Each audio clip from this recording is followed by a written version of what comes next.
"If you don't take me in, I won't survive the night." She said the rancher took her and the winter wind moved across the open land like a living thing, carrying dust, cold, and the sharp bite of night. Ethan Cole had lived on this ranch for 9 years, and he knew the weather better than anyone. When the sky turned that particular shade of deep gray and the wind smelled of ice, it meant only one thing: the cold would strike harder than usual. Ethan had just finished closing the barn doors after feeding the horses. His boots crunched against the frozen ground as he walked back toward the wooden cabin he called home. The place was simple but strong: a single room with thick walls, a warm stove, a hand-built table, and a bed in the corner. Life on the land had taught Ethan to live without anything extra. As he reached for the door, a sudden sound made him stop. It wasn't an animal cry, nor the wind touching the wooden boards. It was softer, hesitant, almost like a weak knock made by someone with trembling fingers. Ethan frowned, confused. Nobody visited the ranch at this hour. The nearest town was miles away, and the land around him stretched empty for long distances. He stepped back, listening carefully. The knock came again, fragile, uncertain. He opened the door slowly. A young woman stood outside, half-bent. Her shoulders pulled tight around her as if she were trying to keep herself from collapsing. Her dress was covered in dust, her hair tangled by the wind, and her eyes were filled with exhaustion and fear. She was shaking. Not just from cold, but from the strain of walking too far for too long. Her lips parted as she tried to speak, but only a faint sound came out. Ethan stepped closer. "Are you all right?" he asked gently. She lifted her face toward him, and with all the strength she had left, she whispered, "If you don't take me in, I won't survive the night." The words struck Ethan harder than the wind. He had seen fear before. He had seen people desperate for shelter during storms. But this was different. Her voice carried something deeper, a quiet plea filled with both pain and trust. She had come here because she believed this was her last chance. Ethan didn't hesitate. "Come inside," he said, stepping aside immediately. The woman tried to walk but stumbled.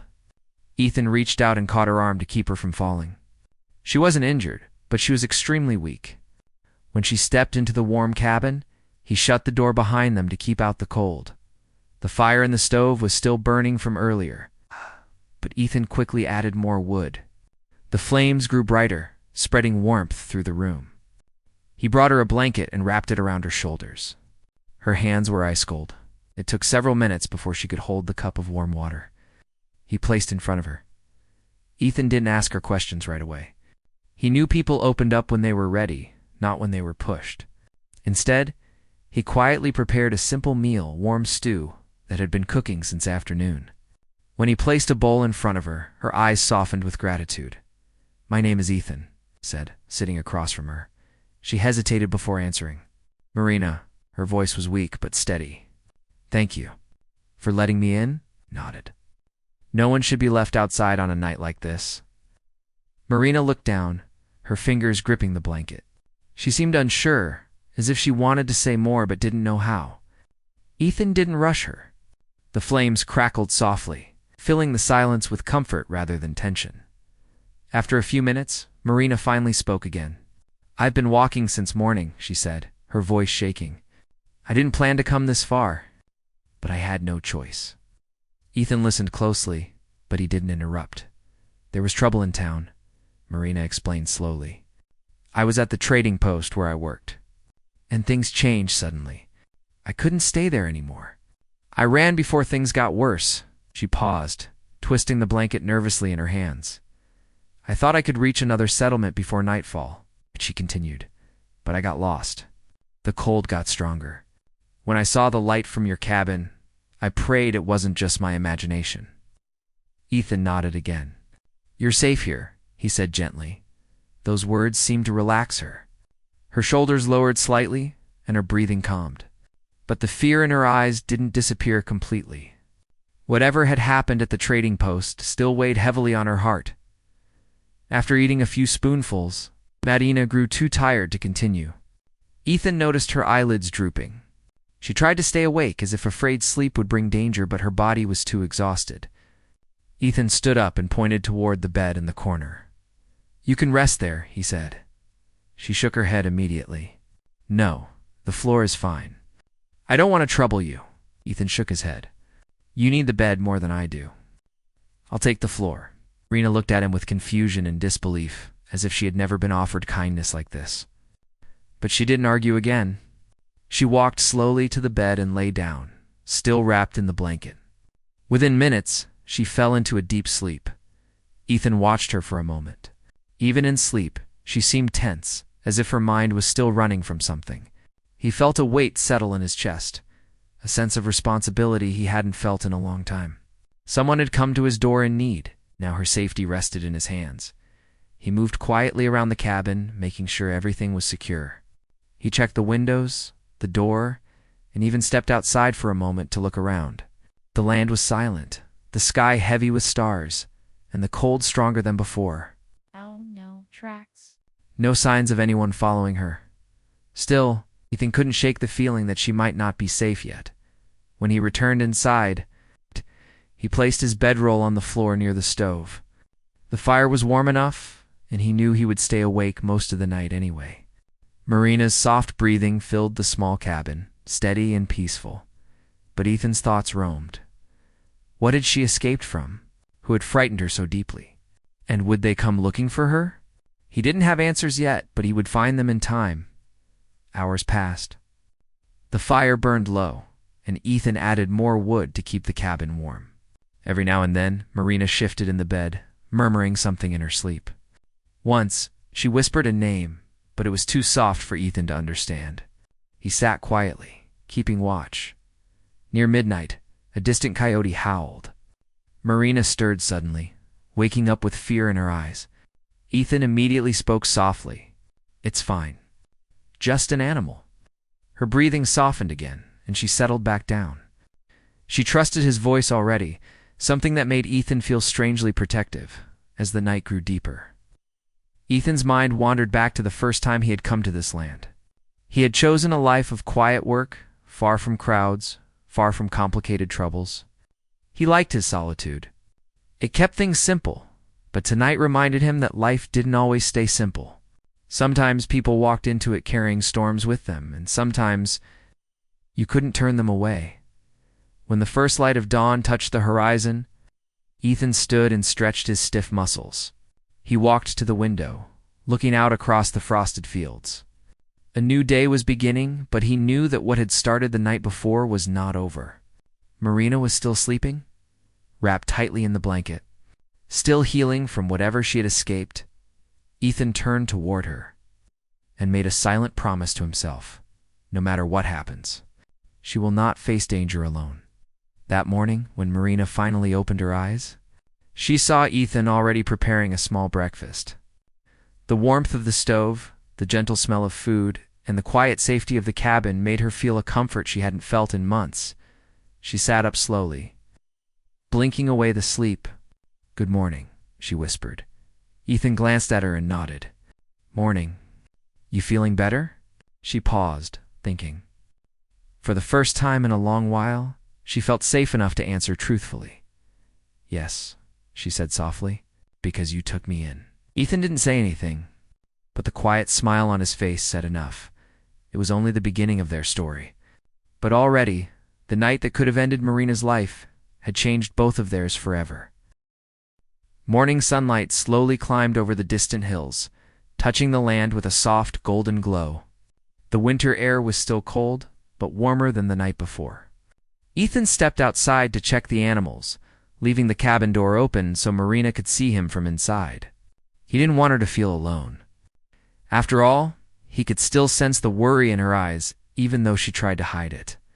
The horses greeted him with soft neighs. They always knew when Ethan was nearby.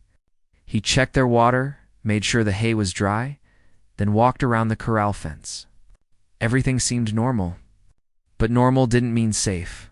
He kept looking toward the tree line, just in case.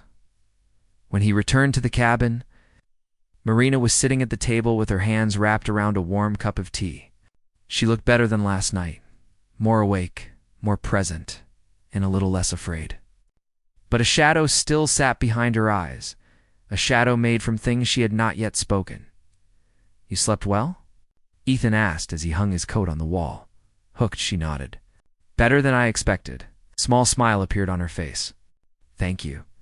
"Again, you don't need to thank me," Ethan said. "Anyone would have helped." Marina shook her head softly. "No, not anyone." Her words carried a quiet truth. Ethan didn't argue.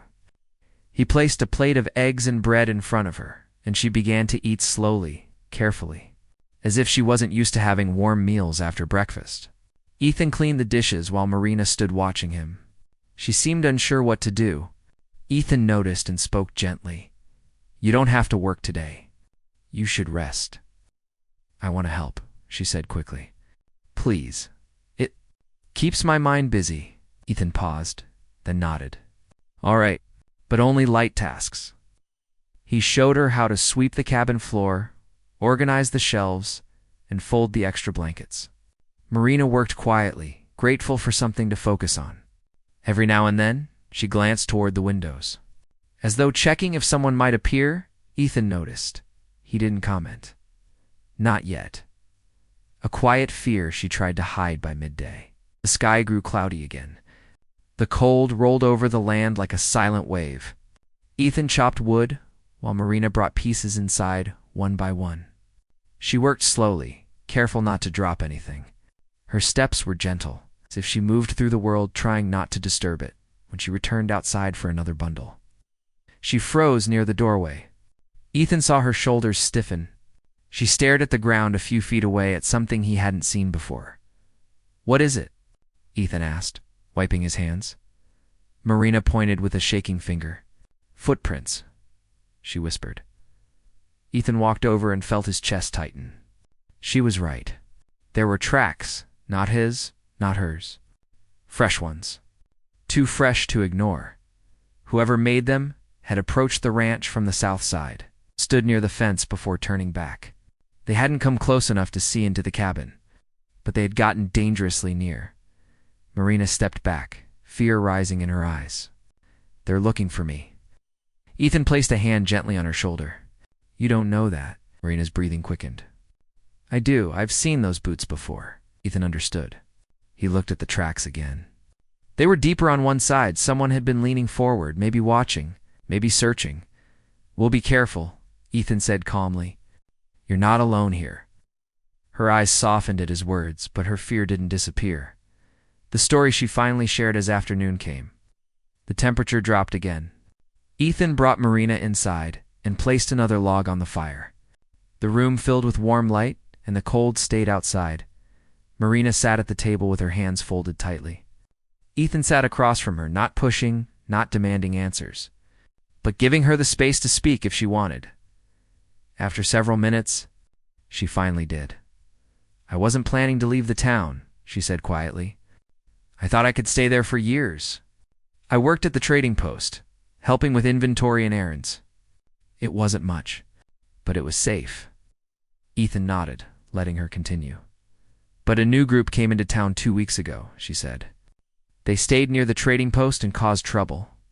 At first, I ignored them. I stayed busy, but then they started watching me, following me, asking questions I didn't want to answer." Ethan felt a slow burn rise in his chest. He kept his expression calm. "One evening," she continued, "a fight broke out. I don't even know how it started, but I heard shouting, breaking things, people running.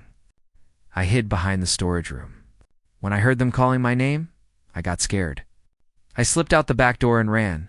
Her voice shook with the memory. "I didn't take anything. No bag, no food, nothing. I just kept running. I thought I could reach the next town before night, but I got lost." Then the cold hit. She took a deep breath.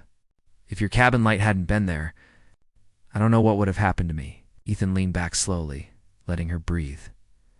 "You did the right thing coming here," he said. "You're safe now." Marina looked up, hope flickering in her eyes, but she asked softly, "Am I really? What if they come here?" Ethan didn't lie. He never lied. "If they come," he said, "they'll find I'm not someone who gives people away." Her eyes widened slightly. "You would protect me?" Yes, Ethan said simply. No one should face danger alone. Marina looked down at her hands again, touched by his words. I don't know how to thank you. You don't need to. Small peace returns. The rest of the day passed quietly. Marina helped Ethan clean the tools in the shed and gather water from the well. She moved more confidently now, no longer afraid of every sound. She stayed close to Ethan, not out of fear, but because his presence gave her peace, something she hadn't felt in days. In the evening, Ethan prepared dinner again. Marina helped cut vegetables, and though her hands were slow and tired, she was careful and focused. When they sat down to eat, the cabin felt warmer than usual. Not because of the fire, but because there were two people sharing it instead of one. After dinner, Marina stood near the window, watching the moon rise. The land looked peaceful, quiet stretches of silver light falling on the open fields. For a moment, she forgot her fear, but that peace didn't last long. A sign that trouble was close while Ethan cleaned the dishes. Marina suddenly stepped back from the window with wide eyes.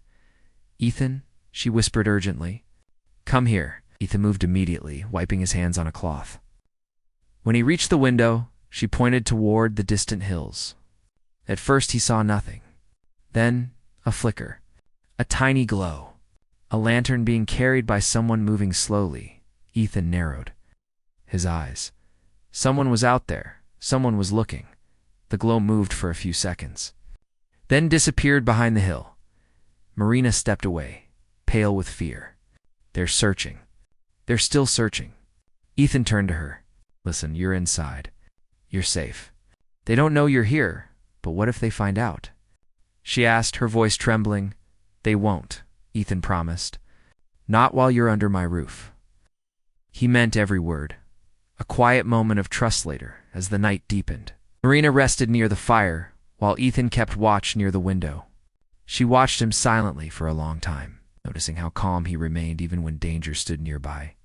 You're not afraid, are you? She asked softly. Ethan looked back at her.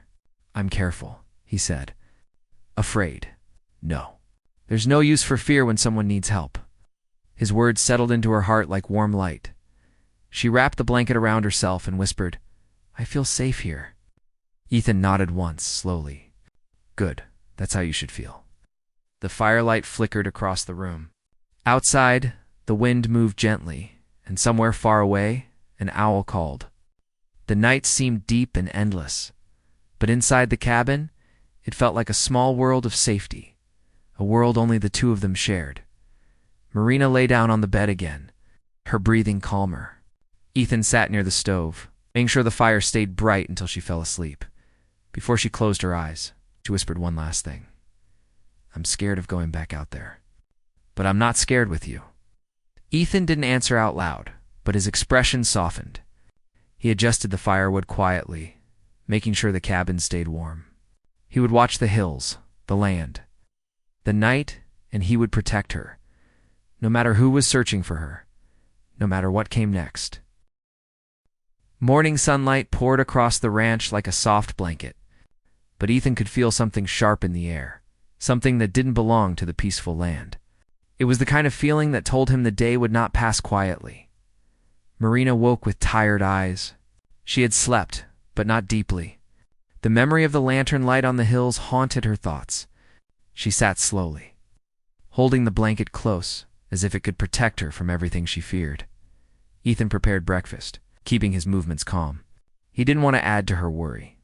Did you sleep all right? He asked gently. Marina nodded, but her expression showed the truth. She was still afraid.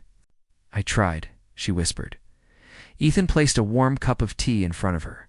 Drink slowly. Today might be long. Her eyes lifted. You think they're coming? He didn't answer immediately. He knew he couldn't promise they wouldn't. He had seen too many signs, the footprints, the distant lantern, the heavy silence that felt like someone watching from far away. I think someone is searching the land, Ethan said finally. But they don't know exactly where to look, and that gives us time. Marina swallowed hard. I don't want trouble for you. Ethan met her gaze with steady eyes. Trouble came to my door. Now it's my decision how to face it. She lowered her head. Touched by the strength in his voice, a day full of quiet preparation after breakfast, Ethan checked the barn, the fences, and the small stretch of land behind the corral. Marina followed him, walking slowly but wanting to help. She stayed close, as if distance might invite danger. Ethan pointed to the ridge in the distance. If anyone comes, they'll show themselves from there first. You see it? That line on the hill? Marina nodded. I'll keep watch today, Ethan said. You stay near the cabin. And don't go outside alone, she agreed, without hesitation. They spent the morning preparing the ranch silently. Ethan stored tools where they couldn't be used by strangers. He tightened loose boards on the barn door. He checked the horses, who seemed nervous too, as if they sensed the tension in the air. Marina swept the cabin, warmed the food, and folded the blankets again and again just to keep her hands busy. But her mind kept drifting back to that lantern light. She wondered who had held it, how close they had been, and what they wanted. Every time she peeked out the window, Ethan was there, somewhere near the cabin, somewhere close enough for her to see. He made sure of it. He didn't let her feel alone for even a moment. The riders on the ridge. It was mid-afternoon when Ethan finally saw them. 2 riders on horseback, moving slowly across the ridgeline he had pointed out to Marina. Their silhouettes were dark against the pale sky, and even from a distance. Ethan could see they were scanning the land. Marina saw Ethan freeze. She hurried to the window and looked out. Her breath caught in her throat. It's them, she whispered. Ethan didn't look away from the riders. Go inside, he said calmly, though his voice was firm. Stay away from the windows. Marina obeyed instantly, stepping back into the shadows of the cabin. Ethan stood in the open, arms resting at his sides, his posture calm but strong. He watched as the riders made their way down the slope and approached the ranch slowly. Dust rising behind their horses, they stopped several feet from Ethan. The man in front spoke first. His voice carried with confidence, maybe too much confidence. Afternoon, he said. Ethan nodded once. Afternoon. We're looking for someone, the man said. A young woman. Came through these parts yesterday, or the day before. You see anyone? Ethan's face didn't change. No one came by here. The second man leaned forward on his saddle. You sure about that? This is the only place for miles. A person could die out here alone. Ethan shrugged slightly. Then I hope she found shelter somewhere. The men exchanged glances, suspicious, searching, restless. The first rider tilted his head. Mind if we look around? Yes, Ethan said plainly.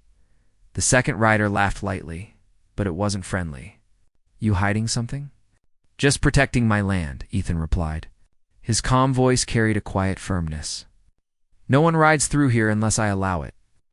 The first rider stared at Ethan for a long moment. She works at the trading post, he said. Ran out before we could talk to her. Ethan's jaw tightened, but he didn't show emotion. People run for all kinds of reasons, he said. Not my business. The riders looked frustrated, but they also looked uncertain. Ethan's steady presence, his strong posture, and the clear refusal in his eyes made them hesitant. Finally, the first rider pulled the reins slightly. Well, he said, if you see anything, or anyone, you let us know. I will, Ethan answered. Though he did not mean it, the riders lingered for a moment, but then turned their horses and rode away, disappearing toward the south. Only when they were fully out of sight did Ethan release the slow breath he had been holding. Marina's fear and Ethan's commitment returned to the cabin. Marina was standing inside, hands clasped tight against her chest, eyes wide with fear. They came, didn't they? She asked. He nodded. They tried to search the ranch. I said no. Marina stepped forward, shaken. What if they come back? What if they force their way in? Ethan placed both hands on her shoulders, steadying her. Listen to me, he said gently. They didn't find anything today. They're not sure you're here. And they won't come back if they think this place is empty. But what if we will handle it if it happens? Ethan said firmly. You're not alone. A soft tear formed in Marina's eye, but she wiped it before it fell. I don't understand why you're helping me so much, Ethan smiled faintly. Because you came to my door and asked for help? And because you needed it. She looked down, touched, and humbled. No one has ever stood up for me before? Then it's about time someone did. The moment everything changed, evening settled quietly, but the weight of the day lingered. Marina stayed close to the fire, warming her hands as the cabin darkened. Ethan stepped outside one more time to make sure the land was calm. When he returned, the room was filled with the warm glow of the stove. Marina looked up at him with an expression he had not seen before, a mixture of trust, relief, and something deeper. "Ethan," she said softly, "I don't know how long I can stay here, or what comes next, but I want to say something before the night ends." Ethan waited patiently. "You saved me," she said. "Not just last night, but today too. You made me feel safe when I thought no place on earth could protect me anymore." Her voice shook, but her eyes stayed strong. "When I knocked on your door, I didn't expect you to open it," she continued. "I didn't expect kindness. But you gave me shelter. You gave me hope." Ethan sat down at the table across from her. His voice was quiet but steady. "You needed help. I did what anyone with a heart would do." Marina shook her head. "Not everyone would. But you did." A soft silence filled the cabin, the kind that didn't feel empty, but full. Finally, Marina spoke again. "I don't want to be a burden. I don't want to bring danger to your home. But if you'll allow it, I would like to stay here, at least until things are safe." Ethan looked into her eyes, seeing the honesty and fear and gratitude all mixed together. "You can stay," he said gently, "for as long as you need." Her breath trembled with relief. "Thank you," she whispered. Ethan nodded once. "You're not alone anymore, Marina." A new beginning. The night outside was cold and long, but the cabin felt warm. Marina slept without waking, knowing Ethan was nearby. And Ethan sat near the window, keeping watch, not out of fear, but out of choice. He knew the riders might return. He knew trouble might come again, but he also knew he would protect her, not because he had to, but because he wanted to. Early the next morning, Marina stepped outside with Ethan to feed the horses. The land looked peaceful again, golden sunlight touching the fields. Birds singing softly, the sky open and bright.